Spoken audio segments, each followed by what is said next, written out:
Hey, it's Mark here, and welcome to the next edition of the Employee Survival Guide, where I tell you, as always, what your employer does definitely not want you to know about, and a lot more. Hey, it's Mark, and welcome to the next edition of the Employee Survival Guide. Today's topic, the episode is Performance Reviews Don't Work. Employers are to blame. The dreaded performance review has been canceled, but maybe not really. Companies large and small have been moving away from using performance reviews to measure performance for some time. Nearly half, or 49% of companies, give annual or semi-annual reviews, and only 1 in 4 companies in North America said their performance management systems were effective, according to a survey of 837 companies. Employers use terms like feedback and feedforward in place of performance reviews. Are you confused? You should be. Employers are the problem. Performance management and performance reviews falls under a term I coined, and I did trademark this, employnomics. The term covers literally every aspect of the dysfunctional work relationship between corporate management and employees, including the unlawful use of performance reviews to act as cover for employment discrimination and termination of otherwise qualified and successful employees. The term also helps explain why employers or employees never get a benefit from entering into non-compete agreements because there isn't one. The term helps explain why employers push employees into forced arbitration agreements to hide their discriminatory and previously distorted sexual harassment cases, which is now illegal. The term helps explain why there is a huge wage inequality between genders because employers just believe men should be paid more. And for more robust discussion on wage inequality, I highly suggest reading the Nobel Prize-winning report, Why Women Won by Claudia Golden. She just won the prize recently. The list of situations covered by the term employnomics is endless, but at least now we have a word to describe selfish employer behavior designed solely to maximize profit and dehumanize employees.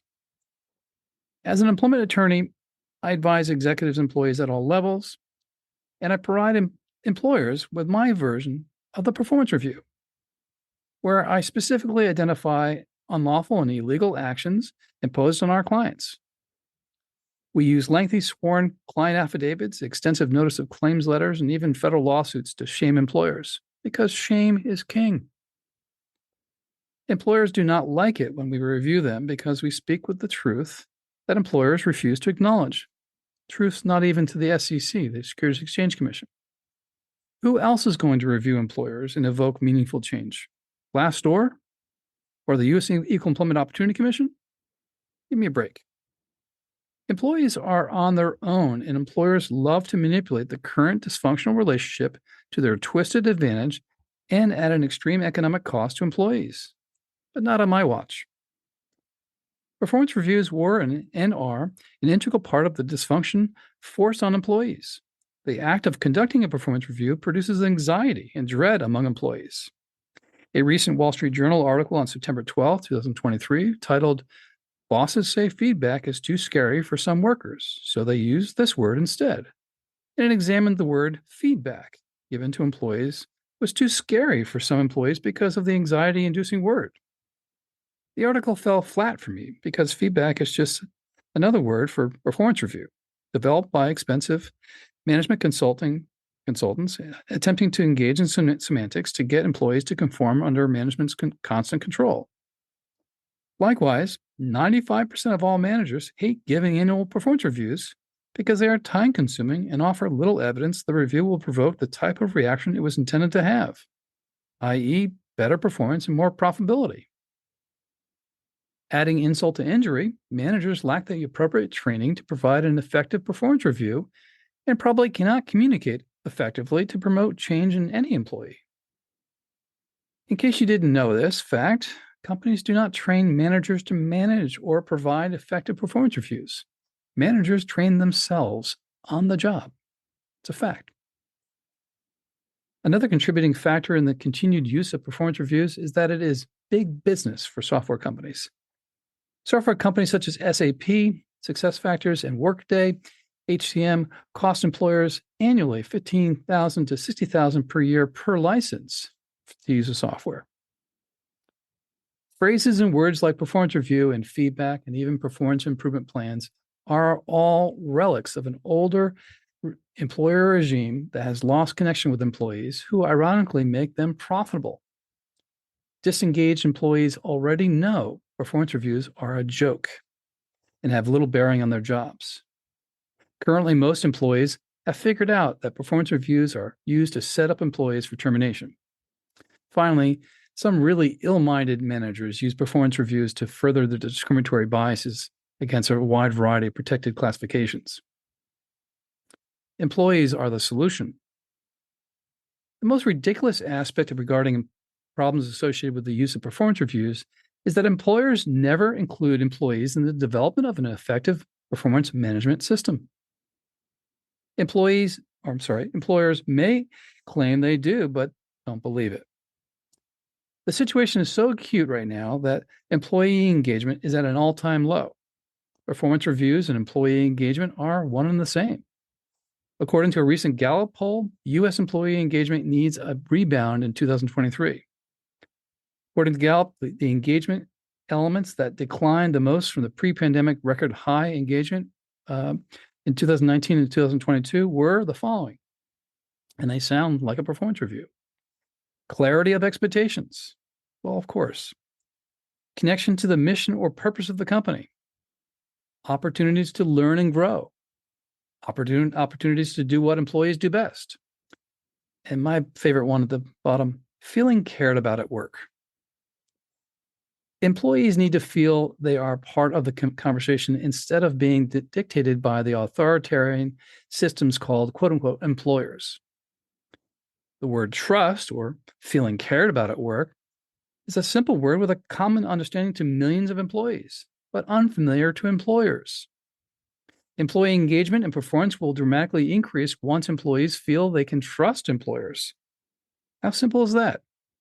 However, today, employers continue to perpetuate the at-will employment management system, resulting in employees not knowing what hour or day of the week they will be fired. Trust and feeling that you are part of a family instead of a team will go a long way to reducing performance issues and growing employee engagement. You cannot get the other items on the Gallup list above unless you provide a working environment where employees feel more secure. I know you needed somebody to say that to you, but I'm saying it. Employers spend millions of dollars on expensive consultants, yet miss the mark completely. Employers are afraid of giving employees control over their jobs.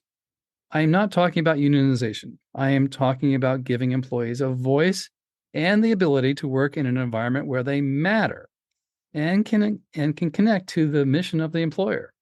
Employees matter. More importantly, employees today, more than ever, need to know they are participating in something for the common good. Think social issues and environment, also known as ESG, which is the environmental, social, and governance movement that's happening. When employees begin to recognize employees as valuable individuals instead of human capital on a spreadsheet and develop a trusting working relationship, performance and employee engagement will flourish. That's been demonstrated. As always, my concern is about where employees, management, and subordinates are headed and whether the employees have the right information to make rational decisions beyond what their employers are willing to provide. I have no filter because I don't have a manager, and I believe it is my responsibility to fill the vacuous void where no other employment attorney wants to tread for fear of being canceled. Yes, I do negatively criticize employment or employee-focused topics like performance reviews because no one else will. So, as I oftentimes editorialize after my podcast episodes, I think the episode tells you exactly where we're at, and employees are really the solution. It's just that employers just not ready to give them the reins to, or give them a voice to include them in the conversation. It's just purely dysfunctional.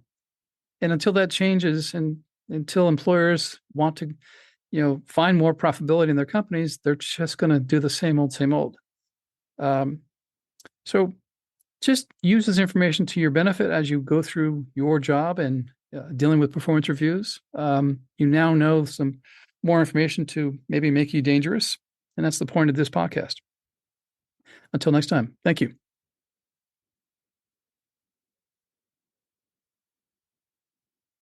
If you like the Employee Survival Guide, I'd really encourage you to leave a review. We try really hard to produce information to you that's informative, that's timely, that you can actually use and solve problems on your own and at your employment. So if you like to leave a review anywhere you listen to our podcast, please do so. And leave 5 stars, because anything less than 5 is really not as good, right? I'll keep it up. I'll keep the standards up. I'll keep the information flowing at you. If you'd like to send me an email and ask me a question, I'll actually review it and post it on there. You can send it to mcarey@capclaw.com. That's capclaw.com.